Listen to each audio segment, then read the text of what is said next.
Voilà, je pars franchement le matin, ça se passe pas bien. On se lève, le coach avait garé la voiture sur le parcours vélo. Du coup, on se lève, voilà, on va aller chercher la voiture et puis la voiture elle a été emmenée par la fourrière. On est là, comment on va faire? Donc là, un peu en panique, on se dit c'est bon, on est à 1h30 du départ, il y a encore un peu de marge, mais bon, faut pas tergiverser.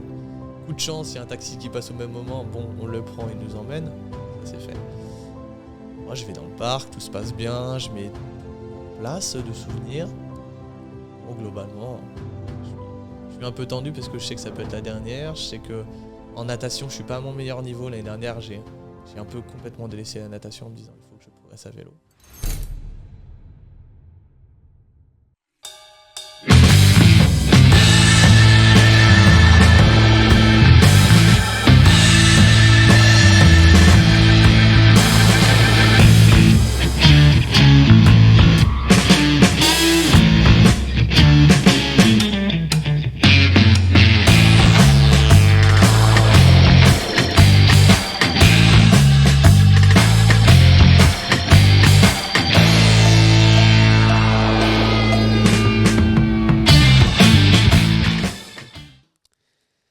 Et salut à tous, aujourd'hui j'ai l'honneur de recevoir Quentin Barraud dans ce nouveau podcast. Quentin, comment vas-tu aujourd'hui?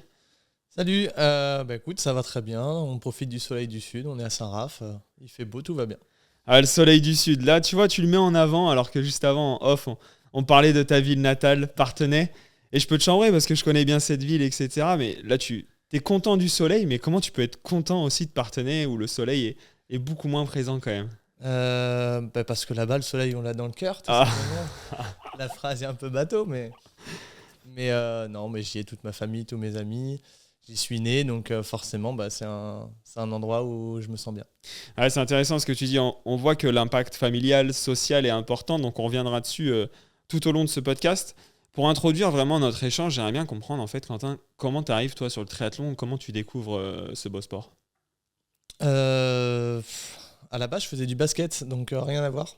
Je faisais du basket, je nageais une fois semaine à peu près, et mon père faisait beaucoup de courses à pied, donc j'adorais aller courir avec lui. Et en fait, il s'est trouvé que j'ai fait les crosses des collèges. Je gagnais les crosses des collèges à l'époque. Et il y avait un garçon qui gagnait tous les triathlons du coin, qui à chaque fois avec qui je me battais. Et puis je me suis retrouvé sur les crosses UNSS. Il m'a mis la pâtée. Et je me suis dit, attends, je peux courir plus vite que lui. Je fais déjà un peu de natation. Allez, vas-y, j'essaye.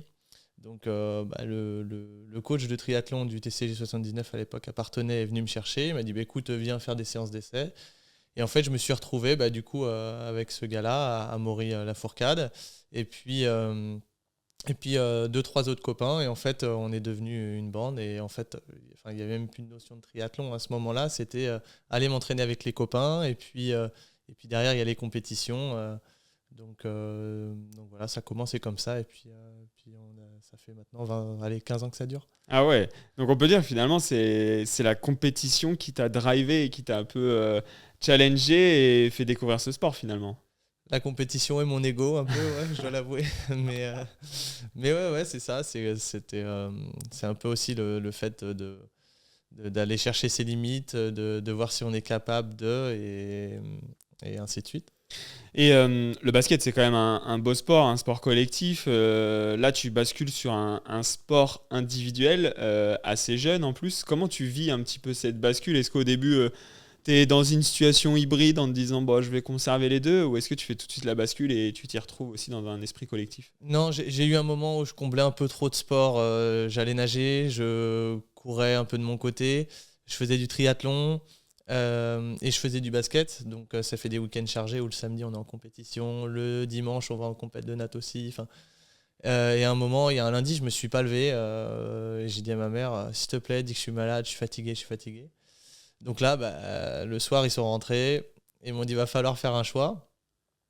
Donc, petite introspection assez jeune. Et je me suis dit, en fait, j'en ai marre des gars relous au basket qui essayent de faire des 3 points tout le temps. Et en plus, on perd à cause d'eux. Donc, j'en ai marre. Et, euh, et du coup, je me suis dit, en fait, ce que j'aime vraiment, c'est mine de rien ce côté où finalement la perf, elle est individuelle, mais tout ce qui est autour est collectif.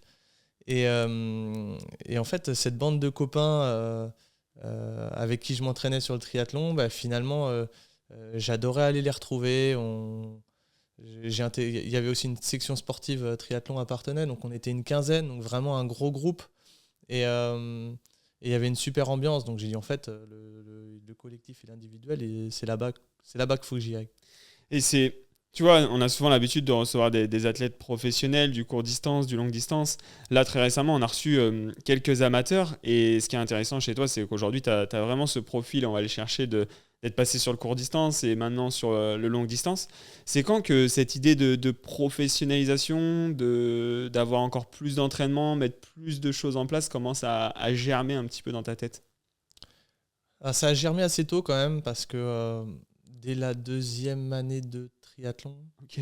je commence à avoir quelques résultats. Je crois que je fais troisième sur les France de duathlon, troisième en triathlon et troisième en aquathlon. Donc je suis repéré par les stages IATE. Ok. Donc je vais faire mes premiers stages. Pour ceux qui ne connaissent pas, IATE, c'est des stages de détection organisés par la fédération. Et c'est là que Pascal Choisel m'a dit ok, entraîneur au pôle de Montpellier, viens.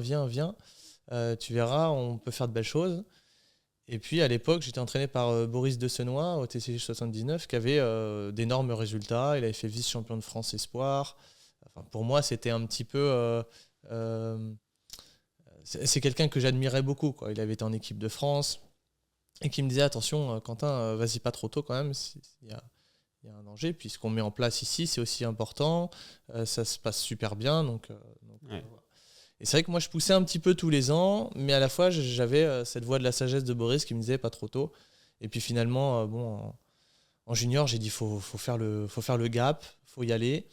Et donc là, j'ai pris mes bagages, j'ai dit à mes parents, écoutez, je quitte la maison et puis je pars à Montpellier. Donc, et c'est là que tout a commencé vraiment, cette notion du haut niveau, tout en ayant en tête, c'est vrai que le TCG 79 était l'une des seules équipes à avoir une équipe D1 masculine et féminine en même temps à cette époque. Et tous les ans, il y avait tous les athlètes internationaux qui venaient faire un stage de 1 à 2 semaines à Parthenay. Et c'est vrai qu'à l'époque, j'ai pu voir des Non Stanford, Nikki Samuels, voilà, des gros noms, des championnes du monde, venir s'entraîner à Parthenay. Et c'est vrai que ça m'a donné envie. Je me suis dit, en fait, cette carrière-là, j'en veux, quoi. Je veux pouvoir aller toucher le haut niveau et courir en D1. Donc en fait, voilà, c'est et à la fois cette notion de D1 et à la fois cette notion de je vais au pôle et j'essaye d'aller chercher l'international en triathlon. C'est intéressant parce que, comme je le dis, vous avez toujours le droit de me contredire parce qu'on ne se connaît pas depuis longtemps, tous les invités que je reçois, mais j'ai vraiment l'impression que tu es l'idée par cet esprit compétition, que tu vois, le sport de haut niveau t'inspire et on sent que tu es tiraillé, mais en même temps, tu restes, tu as cette petite voix, comme tu le dis, assez intéressante qui te dit non, reste cadré. Et en même temps, je me dis, mais il part de Parthenay, assez jeune finalement. Tu dis, voilà, je prends la décision de le dire à mes parents. Parthenay, on a l'impression que c'est encore dans ton cœur, enfin, tu vois, les racines. Comment on le vit à ton âge de dire, voilà, je pars? Est-ce que c'est facile, tu vois, le moment du départ? Ou est-ce qu'il y a un petit moment, les 15 jours, les 3 semaines d'après, qui sont un petit peu plus complexes? Ah non, c'était super dur. Hein. C'était super dur et je rentrais Parthenay-Montpellier, il y a 7 heures de route. Je rentrais, je crois, toutes les 4-5 semaines.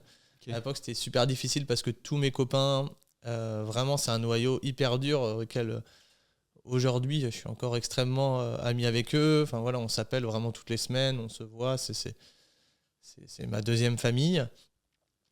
Et en plus, à l'époque, j'avais ma copine du moment, donc c'est sûr que moi j'ai super mal vécu d'être loin de ma famille comme ça du jour au lendemain, de vivre. En fait, je vivais dans un Crêpes aussi, donc c'est assez difficile parce que c'est une vie en communauté qu'on ne Ouais. connaît pas forcément à ce moment-là. On mange pas ce qu'on veut, on dort pas ce qu'on veut, on a des études obligatoires, donc c'est hyper cadré. À la fois c'est génial parce qu'on peut pas laisser un ado comme ça tout seul, mais humainement c'était super difficile de voir tous mes copains tout partager ensemble à l'école, faire leurs anniversaires, et moi, quelque part, être de mon côté à faire mon triathlon avec... voilà, forcément, on se refait un cercle social, mais ça reste différent. Et donc, ouais, tirailler entre cette notion de performance. Je sais qu'il faut que je sois à Montpellier, que je m'entraîne à Montpellier pour performer. Mais humainement, ma famille et mes amis sont à Parthenay. Et ouais, j'en avais... la première année, c'était extrêmement difficile. Et c'est souvent des discussions que j'ai avec notre entourage, tu vois, même nos équipes, des amis qui bossent avec nous et qui se lancent dans le sport et qui sont très tiraillés parce que tu vois, ils ont cet esprit social, cet esprit fêtard. Et ils sont là, mais oui, mais comment je fais, comment je me place, et puis les gens ils comprennent pas ma position. Toi aujourd'hui, avec du recul, est-ce que tu as dû te détacher de certains moments, certaines personnes? Est-ce qu'il y a eu des moments où il a fallu expliquer aux gens pourquoi tu mettais ton projet performance en priorité et les gens l'ont compris? Comment tu as ajusté un petit peu avec ces différents curseurs? Non, en fait, je pense que j'ai la chance d'avoir eu, globalement, mon gros noyau, ça reste des triathlètes à l'époque de la section. La section, c'était pas forcément du haut niveau, hein, c'était des gens qui avaient envie de découvrir le triathlon, de le pratiquer avec un groupe, qu'on soit au collège ou au lycée. Et du coup, il y avait ceux qui étaient là pour le plaisir, ceux qui étaient là pour la perf. Et puis finalement, il y en a qui ont arrêté la performance pour se consacrer à leurs études, etc.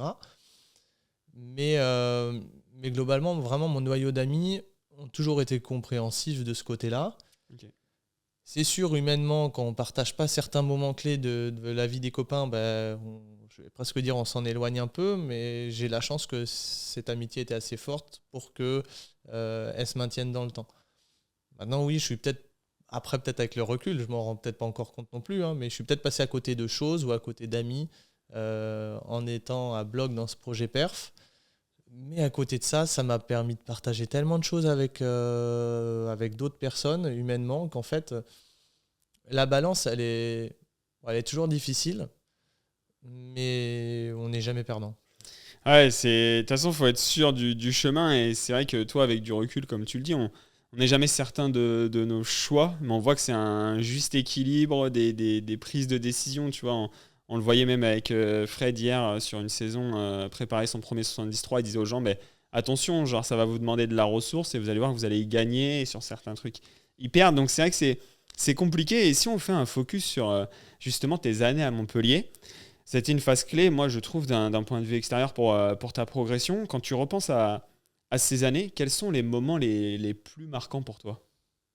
Montpellier, il y a eu vraiment 3 phases. Enfin, j'ai eu 3 coachs quand j'étais à Montpellier. Il y a la première phase quand je suis arrivé au pôle, où là, première phase, découverte du haut niveau. Je me suis retrouvé avec les gros noms de l'époque. Jessica Harrison, Carole Péon. Il y avait également Anthony Pujat qui était là de temps en temps. Il y a Pierre Lecor. Laurent Vidal aussi était là de temps en temps à l'époque. Donc ça a été une phase vraiment importante dans le sens où j'ai découvert ce qu'était le haut niveau, comment fallait s'entraîner. C'est là où j'ai eu ma plus grosse progression en natation, ce qui m'a permis de vraiment pouvoir me dire, voilà, maintenant je peux jouer, pas forcément directement avec la tête sur un Grand Prix ou sur une Coupe d'Europe, mais je suis présent.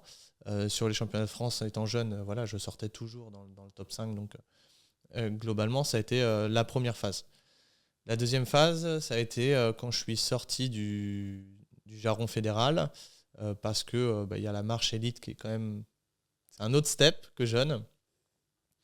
Et là, j'ai retrouvé Romain Bresson, qui est l'entraîneur du Montpellier Triathlon. Et lui m'a vraiment accompagné sur je fais des études, je travaille un petit peu en même temps. À l'époque, j'étais en école de commerce et je travaillais au siège de Decathlon à Lille. Donc, je faisais des allers-retours à Montpellier le week-end pour pouvoir m'entraîner. Et puis, j'allais travailler la semaine à Lille. Lui, il m'a vraiment permis de pouvoir pratiquer le triathlon au niveau en ayant un entraînement qui s'adapte tous les jours en fonction de mes contraintes et ma fatigue, et surtout un très très gros soutien psychologique, parce que quand on sort du jargon fédéral, on nous laisse un peu tout seul. Et maintenant, à ce moment-là, c'est soit on arrête, soit on arrive à se remobiliser. Et lui il m'a pris par la main et c'est plus qu'une relation coach qu'on a développée. C'est vraiment un ami et vraiment il m'a aidé. Et après, à la fin de mes études, à la fin de mon alternance, je suis retourné à Montpellier, que j'ai jamais vraiment quitté finalement. Et je suis passé avec Aurélien Lebrun. Et là, j'ai encore eu une dernière approche sur Montpellier, en tout cas. C'est celui d'un athlète international qui a gagné maintes et maintes Coupes d'Europe et qui m'a expliqué vraiment sa vision. Et là, j'ai vraiment passé un cap en course à pied. Et je pense, dans ma vision du triathlon aussi, d'une manière générale, sur une gestion de course, sur une expérience de course qu'il m'a transmise. Donc je pense que voilà, ça s'est passé un peu brique par brique. Chacun a apporté sa pierre. Et, euh, et voilà, je te dirais, Montpellier se résume comme ça jusqu'à ce que finalement j'ai eu un petit moment de mou et j'ai décidé de quitter Montpellier parce que j'avais ce besoin d'autres choses après 9 ans à Montpellier, de me dire écoute, en fait mes amis et ma famille me manquent et je pense que le triathlon c'est jouable de le faire par chez moi. Ok. Donc j'ai un peu claqué la porte à la fin d'une saison en disant écoute, psychologiquement j'ai besoin de rentrer, donc désolé mais je rentre à Poitiers. Et tu vois, c'est intéressant parce que tu dis que, et ça c'est un élément qui est très important, je trouve, la partie psychologique, c'est super dur. Ta vie, on voit qu'elle bouge, on voit que tu as des contraintes qui sont quand même assez conséquentes. Tu t'ouvres, est-ce que c'est les gens qui t'aident à te rendre compte qu'il y a des moments de moins bien, il y a des moments de stress, ou toi tu es plutôt un profil à t'ouvrir vers les autres, tu vois, est-ce que tu as un conseil à donner à nos auditeurs là-dessus? Sur la gestion du stress? Sur la gestion du stress, des émotions négatives, des moments compliqués, tu vois, tu dis que ton coach il t'a vraiment aidé sur la partie psycho, mais est-ce que c'est lui qui est comme ça un petit peu avec tout le monde ou est-ce que toi tu as mis des choses en place pour avoir cette réponse de sa part, tu vois? Ouais, je suis quelqu'un quand même qui est assez introverti et qui va garder ses émotions pour lui. J'ai vite tendance à faire une introspection sur 5 heures de vélo, plutôt tout seul que de verbaliser avec quelqu'un. Un vrai Quentin. Il est derrière, il écoute, c'est un vrai Quentin du coup. Du coup, ouais, je vais pas forcément aller. Et encore, en grandissant, je pense que je gagne en maturité, du coup, je m'ouvre beaucoup plus. Mais c'est vrai qu'à l'époque, je me suis renfermé un peu sur moi. Je suis plus allé chercher le contact social, sachant qu'à l'époque, je savais qu'il y avait un groupe à Montpellier pour s'entraîner, et me dire, bon ben voilà, est-ce que tu marches avec moi, est-ce que tu y crois, et est-ce qu'on peut faire quelque chose ensemble, plutôt que de dire, ça va pas, j'ai besoin de soutien. Euh, Maintenant, lui, il l'a vu, je pense que ça n'allait pas forcément super bien, et il m'a tendu la main, il m'a proposé de venir dans l'équipe, et puis en fait, quand on te tend la main, c'est bête, mais forcément, ça va beaucoup mieux. Donc, ouais, après, sur ces gestions du stress et ces gestions du moment difficile, le top, c'est de verbaliser. Ça va toujours mieux qu'on verbalise, mais c'est peut-être le plus dur à faire. Ouais, c'est sûr, mais c'est pour ça que je trouve ça vraiment intéressant dans ton profil et ton caractère, et on voit l'évolution. C'est quand même assez drôle parce que tu verbalises vraiment sur trois phases et en fait finalement trois entraîneurs. Et si je fais un focus sur la partie entraînement, c'est vraiment quelque chose que je veux partager aussi à nos auditeurs et auditrices qui passent au coaching. Et des fois, en fait, j'ai des gens qui me disent oui, mais ça se passe vraiment pas bien avec mon coach, mais bon, j'en trouve pas d'autres. Tu penses que c'est normal, c'est à moi de faire des efforts et tout. Et je leur dis non, on est tous censés trouver chaussures à nos pieds, trouver une progression. Toi, la différence entre tes coachs d'un point de vue vraiment entraînement et performance, est-ce que tu as vu une différence dans ta façon toi-même d'aborder l'entraînement, de pratiquer cette discipline? Comment ça se passe? Chaque coach est vraiment très, très différent. J'ai eu du coach très militaire, j'ai eu du coach très dans l'humain, j'ai eu des coachs énormément dans leur vision du triathlon et à dire oui, c'est dur, mais il faut que ça soit dur, sans vraiment humainement s'adapter. C'est... Je suis d'accord, c'est pas forcément à l'athlète de s'adapter, mais il faut accepter aussi des fois de se faire mal et d'aller dans l'inconfort, comme on dit, dans son ombre. C'est l'avantage d'avoir des coachs un petit peu durs. Je dis un petit peu parce qu'il ne faut pas que ça soit non plus la tyrannie. c'est que des fois, ça nous pousse à aller chercher un peu plus loin, à aller chercher des choses nouvelles et finalement d'aller tâtonner sur des choses qu'on ne connaît pas.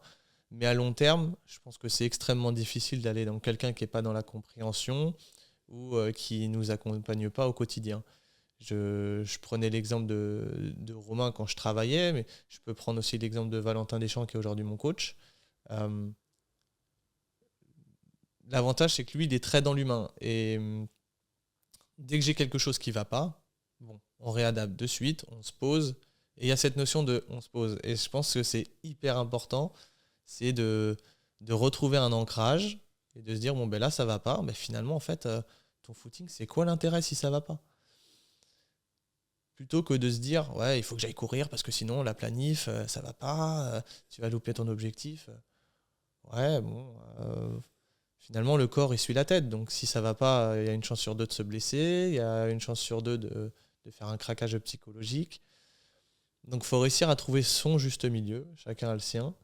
Et jusqu'à quel moment on peut accepter le moment que ça soit dur. Mais bon, il ne faut pas prendre... à mon sens, il y a toujours deux extrêmes. C'est normal que des fois, ça soit un peu dur.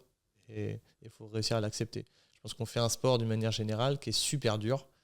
Et si on veut se lancer dans un half ou un iron, il y a des moments, ça va pas être drôle. Faut s'y préparer. Et est-ce que tu trouves qu'aujourd'hui, on fera un focus sur ta vie d'aujourd'hui, mais est-ce que tu trouves que ta vie d'aujourd'hui, qui est dédiée beaucoup plus à l'entraînement que quand j'imagine tu étais alternant, tu étais à Lille et en même temps à Montpellier, il y a une capacité, il y a une facilité à aborder cet entraînement, tu l'as vu finalement sur cette complexité ?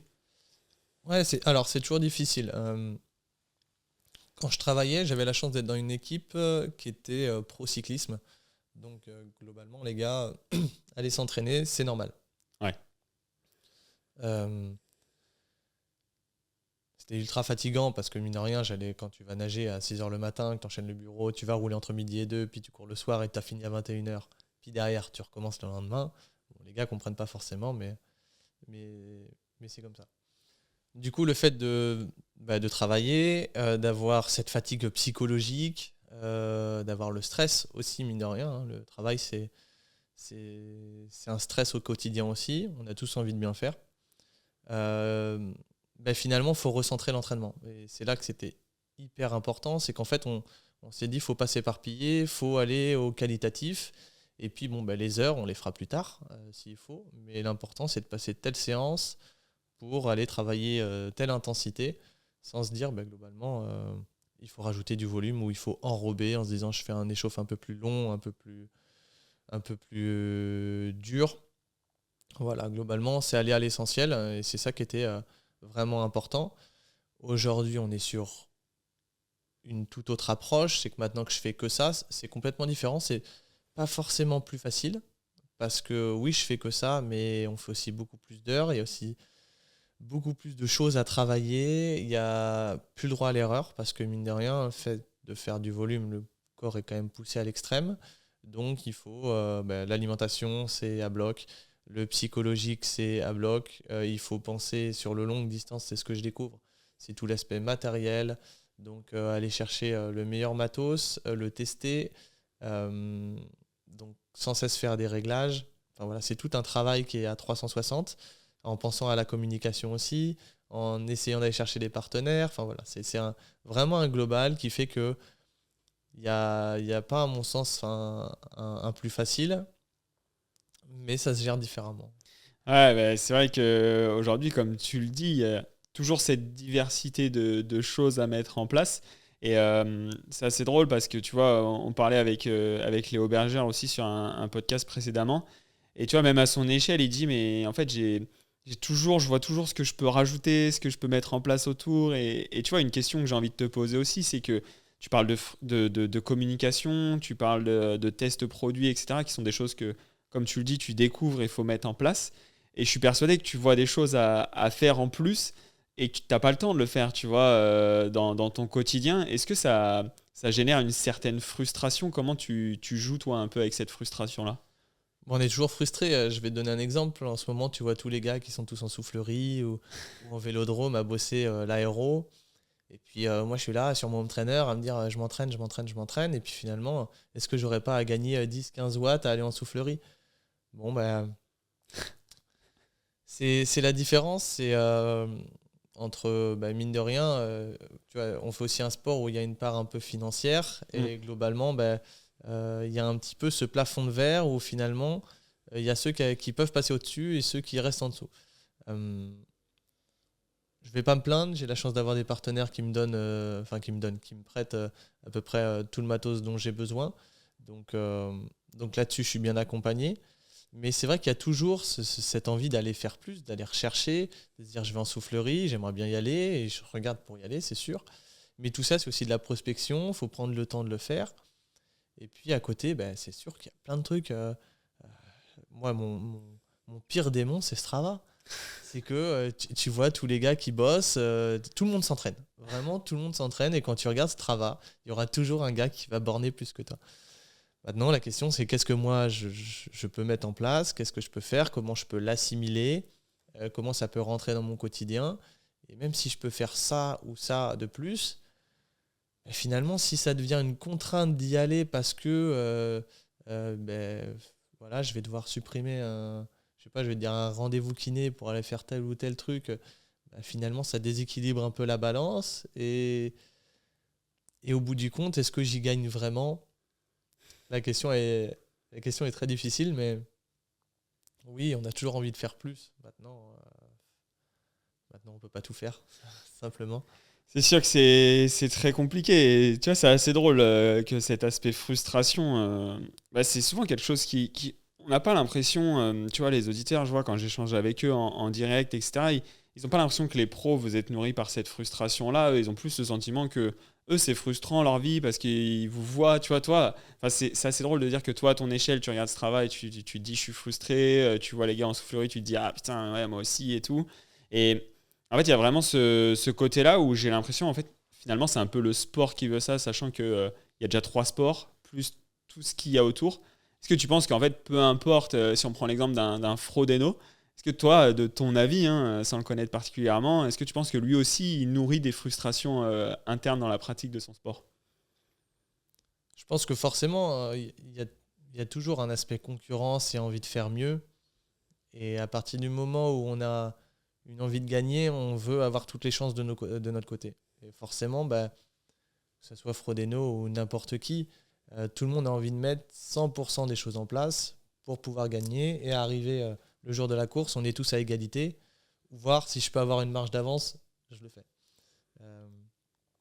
Maintenant, il y a ce qu'on peut mettre en place, ce qui est réalisable, et puis il faut donner le temps au temps aussi. C'est que quelqu'un qui fait du triathlon depuis 2 ans, il ne pourra pas, enfin personnellement, c'est ma 2e année sur longue distance, c'est difficile de rivaliser avec quelqu'un qui est là depuis 10-15 ans et qui a déjà tout travaillé depuis 10 ans. Donc forcément, il a plus d'expérience, forcément, il a pu mettre des choses en place que moi, j'ai pas pu mettre d'une manière générale. Et puis peut-être que lui, son entraînement, finalement, il arrive à une certaine limite qui fait que finalement, il progresse plus beaucoup, mais il continue d'augmenter ses performances par de l'aérodynamisme ou un gain de matériel. Moi, j'en suis encore au... Certes, je suis frustré parce que j'aimerais avoir un matos optimisé à la pointe, en me disant, niveau aéro, il n'y a rien à faire de mieux.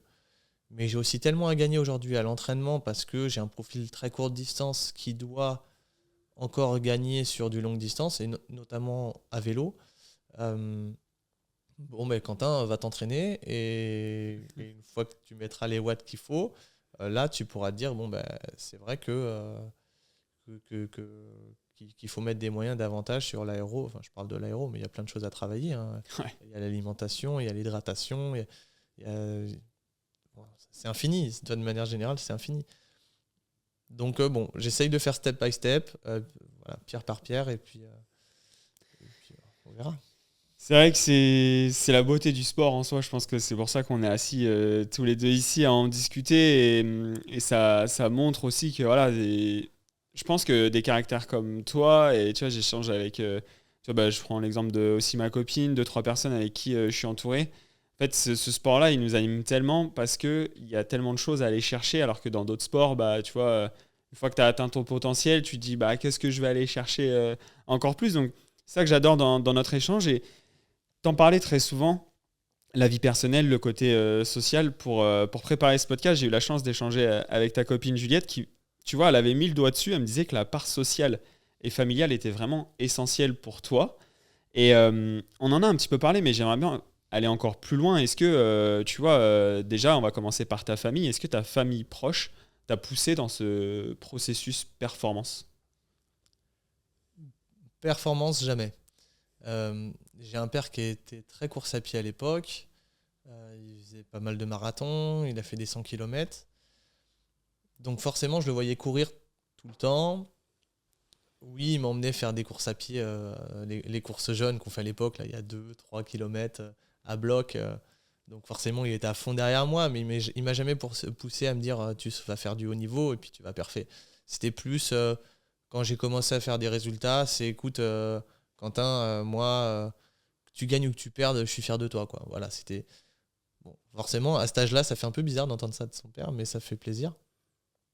Et en fait, ils ont toujours été là pour m'accompagner.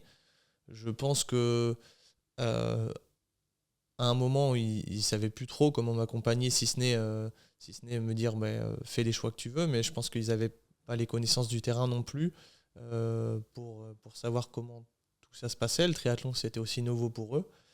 D'ailleurs, mon père s'y est mis au fur et à mesure parce que moi, aller rouler à 14 ans sur les routes, ça l'inquiétait un petit peu. Donc, il s'est dit, allez, je vais me mettre au vélo pour pouvoir quand même qu'il roule en sécurité.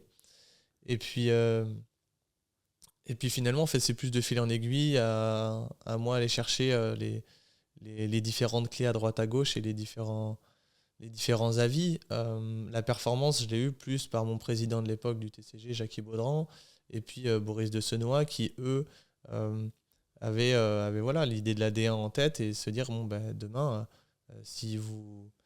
Je vais dire une bêtise, mais voilà, si tu fais podium aux France, tu as gagné une tenue. Bon, ben, moi, je suis content, je voulais gagner une tenue, alors je veux faire le podium, voilà, simplement.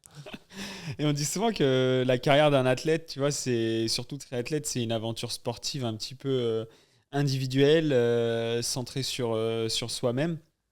Toi, c'est quoi ton rapport à ça? Est-ce que tu le vois vraiment comme un sport indiv ou tu le vois comme un sport collectif avec plein de petites touches autour de toi qui viennent t'apporter leur soutien? Non, pas du tout. On parlait de comment je m'étais construit. Je l'ai dit par les copains, tout simplement, parce qu'on a fait des titres de champion de France ensemble, parce qu'il y avait une belle section. Il faut savoir que cette équipe, en junior, on s'est retrouvé à refaire champion de France ensemble d'aquathlon. Donc en fait, la boucle était un peu bouclée. Et puis, bon, bah, globalement, tous ces amis sont aujourd'hui mes premiers soutiens. J'en ai deux qui sont mes partenaires aujourd'hui. Donc finalement, l'histoire est belle. Je sais qu'ils sont derrière moi au quotidien. Et du coup, bah, à l'époque, j'avais cette équipe. Aujourd'hui, finalement, le passage sur longue distance, bah, c'est se construire aussi une nouvelle équipe. Parce que quand on est sur courte distance, on signe un peu dans un club et on te dit, bon ben voilà, il y a les partenaires, tu vas représenter eux, tu auras tel vélo, tu seras avec telle équipe, et puis ben, rouler jeunesse, et maintenant, tu n'as plus qu'à performer. Là, tu arrives sur longue distance, on te dit, bon, ben maintenant, il faut trouver une team longue distance, il faut trouver un partenaire, il faut trouver euh, tes propres objectifs, et des gens qui vont t'accompagner. Donc, ça a été peut-être le plus difficile, ça a été de venir s'entourer de gens qui ont mes valeurs. C'est peut-être aussi ça le plus difficile. C'est que moi, j'ai trouvé. Déjà, à l'époque, j'étais accompagné par Valentin Deschamps, qui est mon coach, et qui, à mon sens, a les mêmes valeurs que moi, et c'est pour ça qu'on s'entend si bien. Et puis derrière, ben, voilà, il a fallu aller trouver un club, et l'AS Monaco m'ont tendu la main et m'ont dit nous, on va t'accompagner. Ça va le faire. Et en fait, ce qui était important pour moi, je le redis, c'est les valeurs. C'est que ils m'ont jamais mis la pression sur la perf. Ils m'ont jamais dit Quentin, faut que tu perfs dès la première année parce que certes, on croit en toi, mais tu prends aussi la place d'un autre. Non, je pense Denis m'a appelé à peu près toutes les semaines à me dire ça va, ça se passe bien, tu mets ce que t'as envie en place et tout, donc humainement c'était top. J'ai la chance d'avoir aussi trouvé un partenaire Triathlon Store qui m'a dit nous on va t'accompagner sur tout ce qui est matériel. Tu vas avoir un super vélo, tu vas avoir des bonnes tenues, tu as besoin d'alimentation, on va t'aider. Et donc, les gars, typiquement, pareil, c'est pas Quentin, tu vas faire un podium, ou alors tu auras ça si tu fais podium, c'est nous, on va t'accompagner, et puis tu vas mettre ça en place. Et puis à côté, voilà, le groupe La Fourcade, qui était donc mon premier adversaire et qui devient mon premier soutien. Euh, Aujourd'hui, voilà, il y a Activa, il y a Isidore Paris, enfin, c'est que des partenaires finalement qui m'ont dit on va t'aider. Et je pense que c'est aujourd'hui mon leitmotiv, c'est que j'ai trouvé une équipe autour de moi. Il y a Juliette aussi qui m'aide aussi sur la partie communication. J'ai trouvé autour de moi toute une team qui est là pour qu'on gagne ensemble ou qu'on perde ensemble. Et ça, c'est très nouveau pour moi. Mais à la fois, c'est hyper valorisant. C'est ce qui fait que demain, je vais m'entraîner hyper serein. Et en fait, cet hiver, c'est la première année que ça m'arrive, vraiment. C'est que je passe toutes mes séances. À chaque fois, j'ai un coup de mou, je suis pas bien, je suis malade.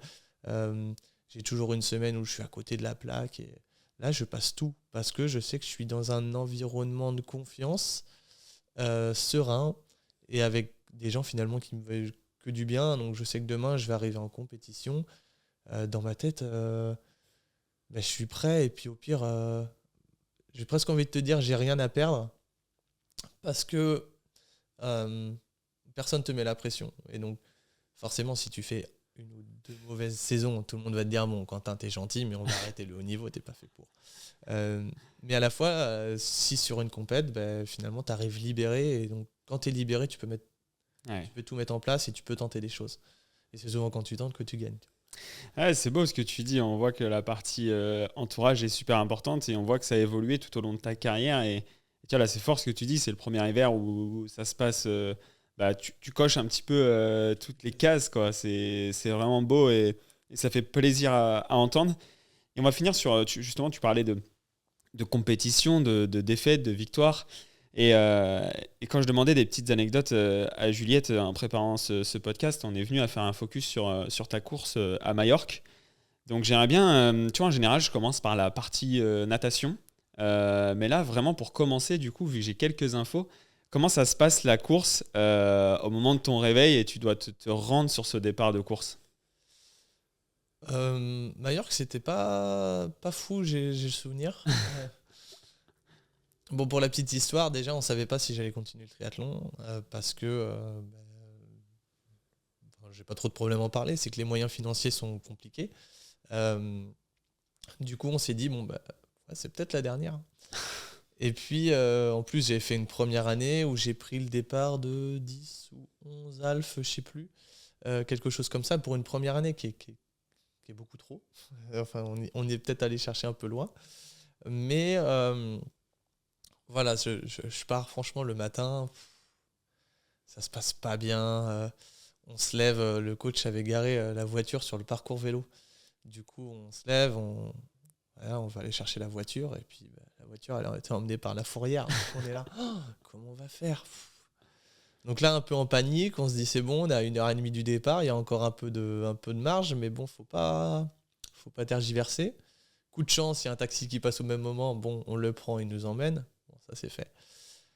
Moi, je vais dans le parc, tout se passe bien, je mets tout en place de souvenirs. Bon, globalement, ouais, je suis un peu tendu parce que je sais que ça peut être la dernière. Je sais que en natation, je suis pas à mon meilleur niveau. L'année dernière, j'ai un peu complètement délaissé la natation en me disant il faut que je progresse à vélo. Et puis, je vais à l'échauffe. Bon, je me sens pas super bien en natte. Je dis rien. Je reste dans mon truc. Et puis au départ, voilà, bon, petit check au coach, petit check au copain qui était là aussi qui courait. Et puis je regarde Jus et je lui fais de toute façon, j'ai rien à perdre. Donc tu vois, ça revient cette notion de rien à perdre. Mais je lui dis ouais, de toute façon là, j'ai plus rien à perdre. Donc bon. Et puis bon, j'ai le réflexe de démarrer ma montre en natation toujours 3-4 minutes avant le départ. Sauf que là, ils ont décalé. Donc en fait, j'ai voulu rééteindre ma montre.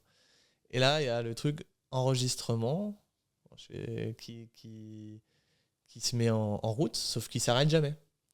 Et en fait, gros bug de la montre. Je fais bon, c'est pas grave, c'est une montre, je peux faire ma course, hein, c'est pas gênant. Donc là, ça part. En hâte, il y avait une sortie de l'Australienne, je suis encore dans le pack. Et là, je saute au deuxième tour. Bon, je me retrouve un peu en marge, mais je sors pas très loin, à 15-20 secondes. Je fais une bonne transition, je me retrouve à la fin du pack. Bon. Et puis ma montre, elle tourne toujours à ce moment-là. Et là, moi, je pars à vélo, je fais un beau début de vélo. Enfin, franchement, c'est n'importe quoi. On est 35, je pense. 35 dans une bosse. C'est un pack. Voilà, il y avait les arbitres, mais les arbitres, ils n'arrivaient pas à gérer. On démarre en bosse, on est 40 à sortir en centre de l'eau. Qu'est-ce que tu veux mettre des cartons, quoi. Ma foi, je me replace bien, ça se passe pas trop mal. J'essaye d'être au max à distance. Et puis, à un moment, à 30 bornes, je vois qu'il y a 3 gars qui s'en vont au loin. Et j'ai le réflexe de me dire, faut y aller. Donc, je pars avec ces gars-là. Rien à perdre. Donc, en fait, je suis parti à bloc, je fais 2 minutes à fond. Donc, en fait, il se trouve qu'il y avait 2 gars qui étaient au loin devant. Alors, Shenzino Lebo et un autre, un Britannique. Et puis après, nous, le pack de 4. Et en fait, on part juste avant une partie technique, ce qui fait qu'on fait le gap sur le groupe de derrière, jusqu'à la posée du vélo. Déjà, à la sortie à la fin du premier tour vélo, donc je suis avec ce groupe de 4. Ju, elle me voit à cet endroit-là, dans la bosse. Ça me regarde un peu en mode, qu'est-ce que tu fais là, quoi. C'est plutôt cool, hein, on fait une belle course. Hein. Le coach, pareil, un peu étonné que je sois rentré aussi bien sur le groupe et que je me sois aussi vite replacé. Et c'est surtout qu'on arrive à partir à 4. Et puis la posée du vélo se fait. On m'annonce 45 secondes sur la tête, qui était Jack Chon qui fait 2 ce jour-là d'ailleurs. Et ma montre, elle tourne toujours. Et c'est là que ça devient intéressant. C'est que du coup, je peux pas mettre le mode course à pied. Donc moi, dans ma tête, je suis un gars du cours. Allez, on y va. Donc j'ai dû partir à fond. Je me suis pas rendu compte sur le moment, mais je crois que je fais 3 bornes. Je pense que je fais entre 3,05 et 3,10 de moyenne les 3 premiers kilomètres. Je rentre sur la tête, sur le gars. Et puis je dis, vas-y, je vais rester dans ses pieds. Donc voilà, je suis bien. Donc je suis rentré en 3 bornes et demie, je crois, un truc comme ça. Et je reste dans ses pieds jusqu'aux 10 km. Et aux 10 km, je me dis, putain, je peux gagner. Enfin, je peux jouer la gagne. Voilà, je peux jouer le podium au moins ou la gagne. Et je te jure, aux 10 bornes et demie, dans ma tête, je me dis, je suis bien, je reste là jusqu'au 15e. Et au 15e, j'attaque. Et on verra ce qui se passe. Et je pense aux 10 km et 800 mètres, coupure moteur 300 mètres derrière, le cœur qui explose, plus de jambes. Et en fait, je pense que j'ai mal géré et mon alimentation et je suis parti beaucoup trop vite. Et là, du coup, mon corps m'a dit, allez, stop. Et ma montre qui tourne toujours enregistrement, donc j'ai pas mes données. Et donc, j'ai jamais su que j'étais parti trop vite. Je l'ai su, je l'ai su. J'ai fait l'introspection après, derrière. Et après, s'ensuit un long chemin de croix de 9 bornes où au final, je sauve une 7e place. Bon, il y avait des beaux noms, quoi. Mais avec une gestion de course, je pense qu'il y avait mieux à faire. Je dis pas forcément gagner, je pense pas. Parce que le gars qui gagne est quand même très très solide. Mais je pense j'aurais pu aller chercher le top 5 ou le podium. Je pense que c'était quelque chose qui était réalisable. Mais j'ai tenté, j'ai perdu. Bon, voilà, c'est le fin mot de l'histoire. Demain, je ferai certainement différemment. Je gagne en expérience. C'était ma première année. Mais je préfère y aller avec panache que rester dans mon petit coin et puis pas essayer, quoi. Une sacrée course que tu nous as raconté. Je remercie Juliette de nous avoir mis un petit peu le doigt là-dessus en off, parce que c'est vrai que on se rend pas compte, nous, de l'extérieur. On voit un petit peu le tracker, on voit tout ce qui se passe. Puis il y a tellement de courses maintenant que j'avoue qu'avec les équipes, on a un peu du mal à suivre aussi tous ces sujets. Et une question que je me demande, du coup, tu pars dans cette optique de voilà, j'ai rien à perdre. Et c'est bien que tu le partages. C'est qu'aujourd'hui, il y a quand même un sujet financier pour les athlètes, que ce soit du court, du long, qui sont vraiment en début de professionnalisation, qui est assez fort. Toi, finalement, une fois que tu passes cette fameuse ligne d'arrivée, c'est quoi ton sentiment? Tu te dis, bon, allez, c'est bon, je renquille sur une année, ou tu te dis, bon, je ne sais pas, j'arrive pas à conclure. Bon, déjà, on digère la course en elle-même. J'avais fait quand même une belle course, donc bon, on est forcément content. On rit jaune, mais on rit quand même en se disant, bah, j'ai essayé, et tu vois, bon, c'est jouable. Ce que je me suis quand même prouvé ce jour-là, c'est que c'est possible, tout simplement. Et je pense que c'est la première étape, c'est quand on arrive dans le monde professionnel, dans un sport ou dans l'autre, euh, surtout sur le long, où je pense que psychologiquement, ma guideline de l'année dernière, et j'en ai beaucoup parlé avec mon coach, je me sens pas légitime de. Et je me sens pas légitime d'être le petit gars du cours qui arrive et qui fait du longue distance. Et comme dit mon coach, ben là, en fait, euh, ce qui va te changer, c'est que tu vas arriver par la petite porte. Et il a complètement raison. C'est que je suis pas un Clément Mignon ou un gars comme ça qui a déjà fait ses preuves ou quand ils sont arrivés, ben mine de rien, ils ont quand même tout explosé. Moi, j'arrive par la petite porte, il faut faire ses preuves, il faut apprendre. Et du coup, à la fin de la ligne d'arrivée, ouais, voilà, je me dis, ben, en fait, il a raison. Euh, je me prouve que c'est possible. J'aimerais bien continuer une année de plus. La problématique, ça reste toujours la problématique financière. Et donc, bah vraiment jusqu'à très tard, hein, jusqu'à décembre, jusqu'à ce que je renouvelle avec Monaco et que le nouveau partenaire Activa arrive, on s'était dit, bah non, en fait, on va pas pouvoir. Hein, donc voilà, et puis j'en ai marre, enfin j'en avais marre aussi de me dire, financièrement, je vois qu'à 2 mois devant moi, c'est hyper Ouais. inconfortable. Donc là, je vois un peu plus, je vois à 6. Je suis large. Mais, euh, mais c'est vrai que oui, bon, cette problématique, elle arrive toujours. Et donc quand tu passes la ligne, bah, tu te dis, je me suis plus dit, mince, je vois que je progresse et je vois que je peux essayer d'aller faire quelque chose de bien. Euh, euh, et j'ai pas envie d'être frustré dans ma vie et de me dire à 40 ans, putain, j'ai pas essayé jusqu'au bout et vivre avec des regrets. Donc je veux tout mettre en place pour qu'on y arrive. Maintenant, voilà, il y a toujours un peu le destin et un peu de chance, mine de rien, de trouver les bonnes personnes, de trouver des gens qui ont les mêmes valeurs que toi et qui chercheront pas juste à ce que tu sois une pancarte publicitaire et te mettre une pression de dingue pour pas, enfin, qui au final sont plus néfastes que positifs.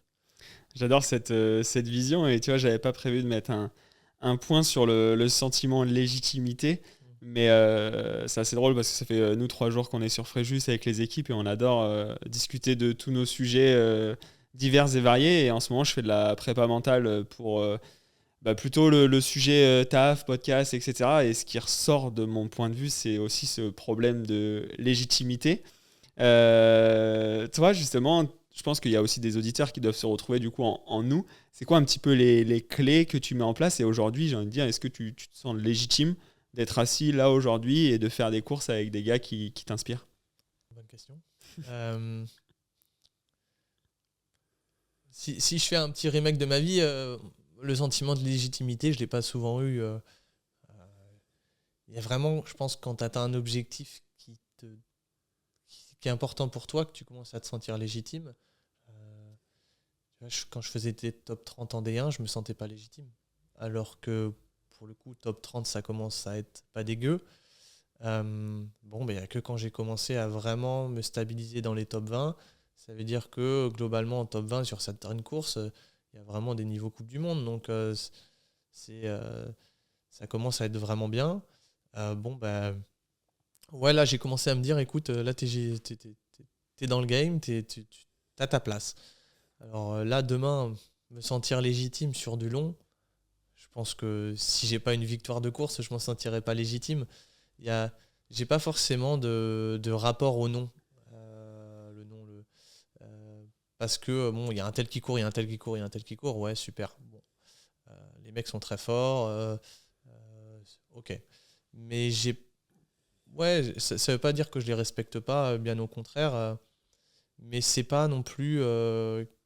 J'idolâtre pas forcément. J'ai du mal à idolâtrer vraiment les gens. Peut-être plus des gens par leur humain et par ce qu'ils dégagent que par leur performance sportive. Donc, les clés, je suis désolé, hein, je ne vais pas en donner parce que j'en ai pas spécialement. Je pense que c'est plus, en tout cas, ce qui est pour moi, c'est se prouver à soi-même et, se dire que tant qu'on n'a pas fait ça, je me sens pas légitime de. Après, si on est sur la ligne de départ, il faut aussi prendre le recul et je pense que c'est peut-être là où j'ai pas assez confiance en moi, c'est que si je suis là, c'est que j'ai le niveau, parce que si je l'avais pas, je serais pas là une deuxième année, tout simplement. Donc, faut que faut que j'arrive juste. Moi, je demande qu'une chose, c'est d'arriver serein sur la course, légitime ou pas. Je suis là pour défendre ma place et puis si on me dit que je le suis pas, écoute, on en parle en fin de saison. C'est particulier pour moi parce que c'est vrai que c'est vraiment le sujet que je travaille en ce moment, la légitimité, et je pense qu'on pourrait en parler pendant 1 heure, 1 heure et demie, mais bon, il faut quand même qu'on aille courir après cet épisode. Donc, les auditeurs, s'ils veulent qu'on aille plus loin sur ce sujet, ils nous le diront, on fera un focus que sur ça en Ouais, fin de carrément. saison. Ouais. On va passer justement à leur petite FAQ, les petites questions qu'ils nous posent toujours en amont d'un podcast. La première, c'est une question de Léo. Aujourd'hui, c'est quoi l'avantage pour toi d'être licencié à l'AS Monaco? C'est avant tout un avantage humain, tout simplement. C'est ce que je disais tout à l'heure, c'est que bon, après c'est le jeu, hein, mais quand j'étais en D1, forcément les gars ils managent un effectif. Donc on aligne 5 personnes sur la ligne de départ, il faut que les 5 soient performants et je peux l'entendre, il n'y a pas de souci. Aujourd'hui, Monaco, c'est une team longue distance. Euh, donc, globalement, ce qu'ils veulent, c'est que tu fonctionnes. Ils savent aussi que le longue distance, c'est quand même bien différent. C'est que il peut tout se passer que ce soit sur un alpha ou un aéron. Donc, l'important, c'est d'être en confiance. Donc, vraiment, l'avantage que j'ai avec eux, c'est l'humain, c'est le soutien au quotidien. Euh, je parle vraiment pas de financier parce qu'on peut s'imaginer que Monaco, c'est Pompelop et Pompelop et qu'il y a énormément d'argent. Non, c'est un club français comme les autres. Euh, donc, ils ont leurs partenaires et ils managent avec. Mais si j'y suis, c'est que déjà, enfin, c'est qu'au final, j'ai une team longue distance qui me fait confiance. J'ai aussi, c'est un peu une synergie, hein, mais aujourd'hui, Triathlon Store, ils sont aussi, enfin, Castelli, Triathlon Store sont en partenariat aussi avec eux. Donc en fait, ça me permet d'avoir une équipe au sein de mon équipe, déjà, qui peuvent travailler en collaboration. Donc voilà, c'est vraiment des gars qui m'aident au quotidien et qui sont là pour moi et qui me soutiennent humainement, quoi. C'est vraiment L'humain. ouais, non mais ouais, c'est vraiment un peu la ligne rouge et c'est marrant parce que c'est des choses auxquelles ce que je te disais, j'ai fait un podcast début de semaine. Là, on se retrouve ensemble aujourd'hui. C'est pas une introspection du tout que j'ai faite dans ma vie, tu vois. Et j'ai l'impression qu'en une semaine, en fait, je résume ma petite carrière en me disant, mais en fait, j'ai l'impression qu'en fait, ma motivation depuis toutes ces années, c'est ça. Donc ouais, cette semaine, elle est enrichissante. C'est beau, des fois, j'ai des personnes qui sont. J'aurais des anecdotes et il faudrait que j'en raconte à un moment aux auditeurs, mais j'en ai qui sont passés sur le podcast qui me disaient, mais j'arrivais plus à gagner et tout. Et tu vois, on a passé ce moment où on a fait 1 heure et demie et tu verras en off, on va continuer à parler. Et tu vois, je reçois des messages et putain, mais en fait, je pense que le podcast m'a amené un élément déclencheur. Je viens de gagner la course alors que ça faisait un super moment que j'avais pas gagné. Mais moi, tu vois, on fait rien, c'est juste toi qui échange. Et c'est vrai que, en plus, je me retrouve sur pas mal d'aspects que tu partages. Donc, on se rend compte que c'est très compliqué quand même ce beau sport, qu'il y a le côté humain qui se cache derrière, qu'il y a beaucoup d'enjeux. Et ça va me permettre de poser la dernière question que j'avais en tête d'un auditeur. C'était une question de Louise qui dit: On voit souvent Juliette t'accompagner dans tes entraînements. Est-ce que c'est une force pour toi? Bien sûr, ouais. De toute façon, je peux pas dire le contraire de mon côté. Non. Non, mais c'est hyper important au quotidien d'avoir quelqu'un qui te soutient, qui comprend ce que tu fais. Je pense que ça fait aussi partie de l'équilibre de notre couple où on peut partager des séances d'entraînement ou des moments simplement tous les deux. Demain, enfin, tu vois, à l'entraînement ou ailleurs, on va sur les compétitions.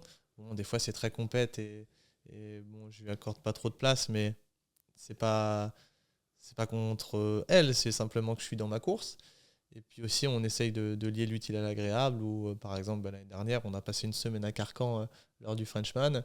Bon, c'est un moment qu'on partage tous les deux, on prend du temps ensemble, ça nous fait voyager quelque part.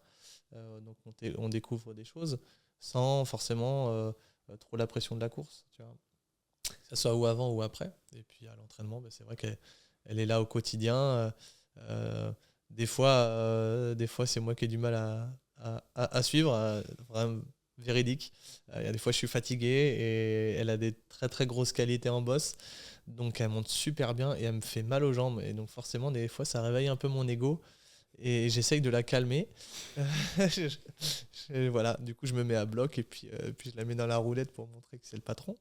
Mais, mais non, c'est vraiment un avantage au quotidien parce que elle comprend mes problématiques et humainement, c'est toujours un soutien, quoi. Ah, c'est beau ce que tu dis, et même là, on se retrouve encore sur ce sujet-là, et c'est vrai que moi aussi, je prends cher dans certaines côtes, donc je comprends ce que tu veux dire. En tout cas, franchement, un grand merci, Quentin, pour ce beau moment d'échange. Je pense que on a même dépassé un petit peu nos quotas, on doit être à 10 heures, donc il est 10 heures sur notre séance course à pied, mais c'est pas un gros souci. Je tenais vraiment à vous remercier d'avoir écouté cet épisode jusqu'au bout. Je vous donne rendez-vous la semaine prochaine pour un nouvel épisode. Et Quentin, vraiment, encore un grand merci et je te dis à très vite. Merci à toi. Merci, ciao ciao. Merci à toi d'avoir écouté cet épisode jusqu'au bout. Si cette discussion t'a inspiré, motivé ou même donné envie de te surpasser toi aussi, fais-le moi savoir directement dans les commentaires. Abonne-toi à la chaîne YouTube et active la cloche pour ne rater aucun épisode. C'est vraiment grâce à ça que le podcast évolue et qu'on recevra des invités plus extraordinaires les uns que les autres. Si tu veux en savoir plus et aller plus loin avec nous, je te donne rendez-vous sur notre page Instagram Loop sur Endurance pour du contenu exclusif, des anecdotes de tournage et encore plus de motivation au quotidien. Et surtout, n'oublie pas, ton travail, ta discipline et ta vision définissent ta performance de demain. Ciao ciao.